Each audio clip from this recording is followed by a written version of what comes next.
And that's when the drinking and smoking and taking pills became more of a thing that I did in solitude. And it made me feel even more isolated, but you could tell that it was getting bad when I would constantly stay in my room. And it got to a point, where I would lock my door, I wouldn't come out, and I really wanted nothing to do with anyone, because I was afraid that they would notice I'm upset or something like that. So just my lack of being social was really a huge red flag. And like I said, my grades going down, because I was a good student for a while, and that started, going away.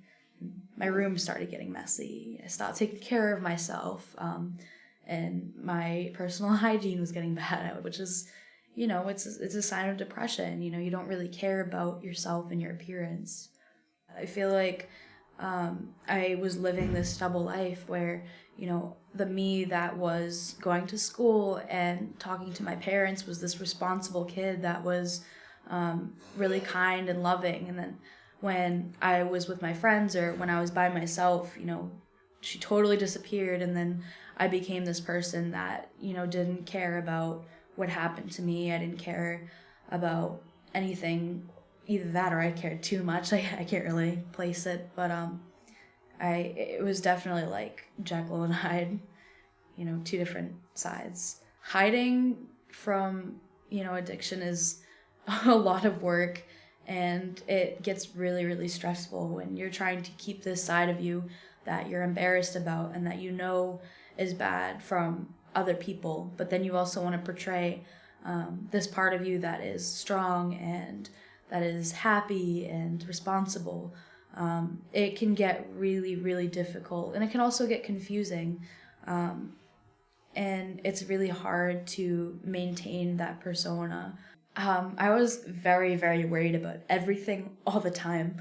I was worried about mostly the way people saw me, and I was so concerned if someone would like me, if they didn't like me, if they were disappointed in me, if they were proud of me. And my whole life became revolved around pleasing others. And then that kind of became separated from pleasing myself, and I didn't care if I was happy as long as other people were happy with me. And so I was definitely terrified of people finding out, that other side of me that was using, and was not such a, like a person that you could be so proud of and look up to. Mm-hmm. So I actually, when I was younger, I was in middle school, me and my friend had an account on Instagram, where we would, post pictures about depression, and we would post pictures of our self-harm cuts and that kind of stuff. And I think the substance that I had the biggest problem with was alcohol. That was the most accessible, and that was my drug of choice. And when it got really bad, it got to the point where I was out in public. I would go with my friends, and we would walk around downtown drunk. We would get so drunk that we didn't want to walk back home afterwards. I've fallen asleep on a library bench before. It was insane, like the loss of control that you have. There was one point where I would drink so much and I'd pass out, or I'd sit there on the floor just swaying back and forth, not even able to get up and walk to the bed so I could go to sleep. And it just really got out of hand with the drinking. And the saddest part was nobody knew except for, my closest friends. Even nowadays, like, I will look at Snapchat and I'll be like, oh, these people look like they're having so much fun, like, and I'm sitting here doing nothing. Like, what is wrong with me that, I can't do this or I can't do that? And then you see all these Instagram models and everything like that, and you're like, oh my gosh, they're so gorgeous, and why can't I look like them? But especially when I was younger, when I was looking at social media, I had a Facebook account, I had an Instagram account, pretty young. I had all of that since before middle school.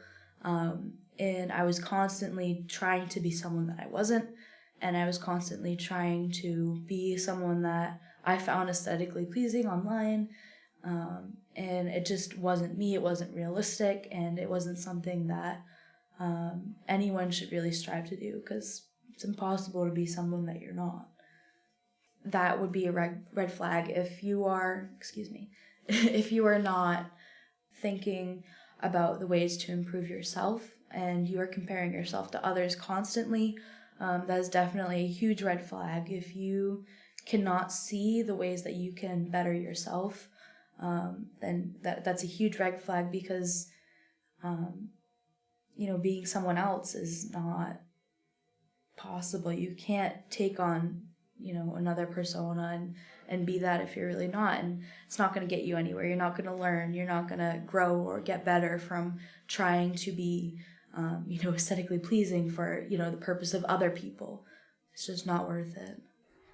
So I began self-harming. I was in the hospital 3 times to get stitches. I was in the mental hospital. And when I went to the mental hospital, that's actually when I told my mom, and I told the doctor about, I had been using, I had been, experimenting, and then it became something more than that. And that's where, I really got the help I needed. It was a call for attention, and it was a cry for help. It's hard for me to connect that to myself and, see myself in that light. And I never thought that kids could be addicts either. That never occurred to me. Every addict I've ever known was an adult. So it was a strange thought to think that teenagers and kids could become addicted to substances. So one of the biggest things, that kind of made me realize that the two were linked, mental health and substance abuse. So one night, this was the night before I went to the mental hospital. It was one of the first few times, and I had a plan to go into the woods. I had hung a noose a few days before. So I took a bottle of Dr. McGillicuddy's that was in the freezer. I finished that. And in the middle of the night, I walked into the woods, and I had the plan that I was going to hang myself that night. But something made me kind of stop. I called my friend on the phone and I said, hey, this is happening. I need help, and I want help. I just don't know how to do it, because I knew at the moment that what I really wanted wasn't to die. It was to fix my life and to get myself back together. So I talked to my friend, and the next morning we talked to my counselor, and I got the help that I needed. But, it was really a wake-up call. The night that I really had issues with my mental health, I decided that drinking was the way to numb it. So it really goes to show how much I was using it as a crutch to help me try and numb my feelings.